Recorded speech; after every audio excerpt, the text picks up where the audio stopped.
क्यों कहा गया, ये बात पहले समझिए। क्लासिकल काल इसलिए कहा गया क्योंकि इसी काल में, है ना, क्योंकि इसी काल में कोशिका के या कोशिका से संबंधित समस्त खोज, है ना, समस्त ऑर्गेन का, समस्त पार्ट्स का, माने कोशिका से संबंधित ऑन ऑर्गेन का बहुत सारा खोज हुआ था।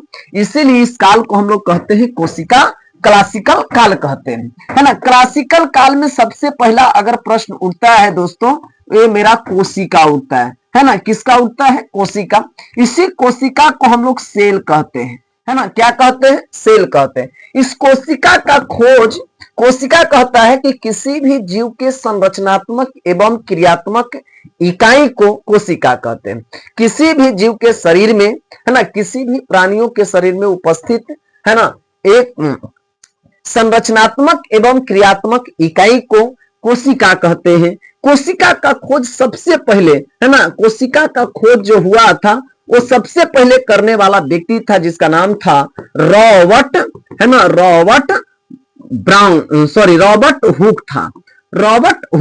रॉबर्ट हुक ने सबसे पहले 1665 ईस्वी में, 1665 ईस्वी में एक कॉर्क के, है ना, एक कॉर्क से कोशिका का खोज किया था। लेकिन वो कैसा कोशिका था? तो मृत कोशिका था। कैसा कोशिका था भाई? तो मृत कोशिका का खोज किया था। मृत कोशिका का खोज किया था, समझ गए? मृत कोशिका का खोज किया था।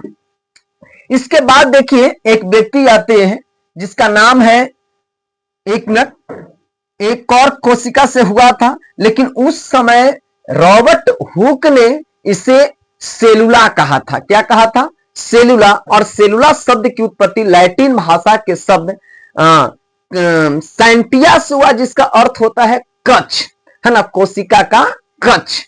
और उसके बाद एक व्यक्ति आता है जिसका नाम है बाबू, उसका नाम है ल्यूवेनाहॉक।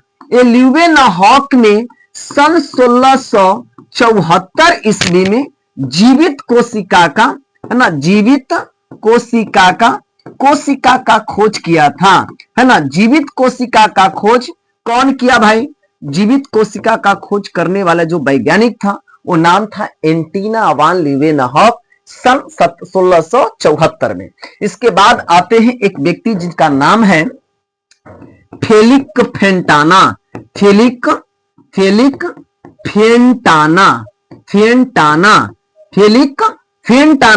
जो 1774 ईस्वी में आकर के और कोशिका के अंदर, है ना, कोशिका के अंदर एक छोटे छोटे दानेदार संरचना था, है ना। कोशिका के अंदर एक बहुत ही छोटे छोटे दानेदार संरचना था, उसको उन्होंने केंद्रिका कहा, है ना, केंद्रिका कहा, न्यूक्लियोज कहा। क्या कहा?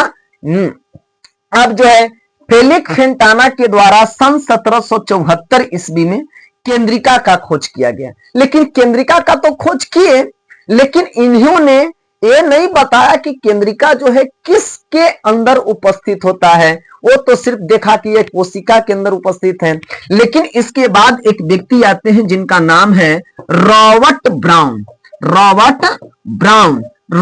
ब्राउन सबसे पहले 1831 ईस्वी में, है ना, सन 1831 ईस्वी में केंद्रक का खोज किया। क्या किया बाबू? केंद्रक का खोज किया। रॉबर्ट ब्राउन ने केंद्रक का खोज किया। कहा कि प्रत्येक कोशिकाओं के अंदर एक बीच में ढेला जैसी संरचना होता है, जिसका नाम उन्होंने क्या रखा? केंद्रक रखा। कब खोजा? तो 1831 ईस्वी में। और इसके बाद एक व्यक्ति आते हैं जिनका नाम है डुजार्डिन ने आकर के कोशिका के अंदर उपस्थित सबसे पहले, है ना, कोशिका के अंदर उपस्थित जलीय द्रव, मतलब जिसको कहते हैं जीव द्रव का खोज किया सबसे पहले डुजार्डिन। लेकिन जीव द्रव का जो नामाकरण करने वाले थे, नामाकरण जो किया, उन व्यक्ति का नाम था पुरकिंजे, है ना। पुरकिंजे ने सन 1839 ईस्वी में जीव द्रव का नामकरण किया। नामाकरण इन्होंने किया। किसने? पुरकिंजे ने किया। क्या किया बाबू?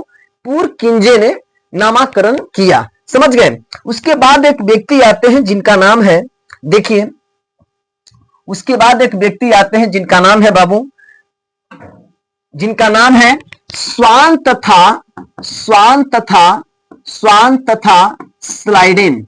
स्वान तथा स्लाइडेन।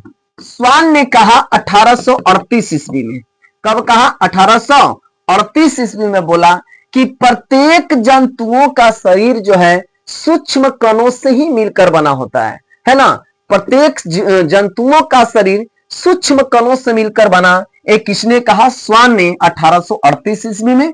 तब इसने कहा 1839 में कि प्रत्येक पादप का भी शरीर जो है सूक्ष्म कणों से मिलकर बना होता है, और यह दोनों मिल करके सन 1839 में कोशिका के प्रति एक विशेष सिद्धांत प्रस्तुत किया, जिसका नाम पड़ा कोशिका का सिद्धांत। क्या नाम पड़ा बाबू? कोशिका का सिद्धांत नाम पड़ गया।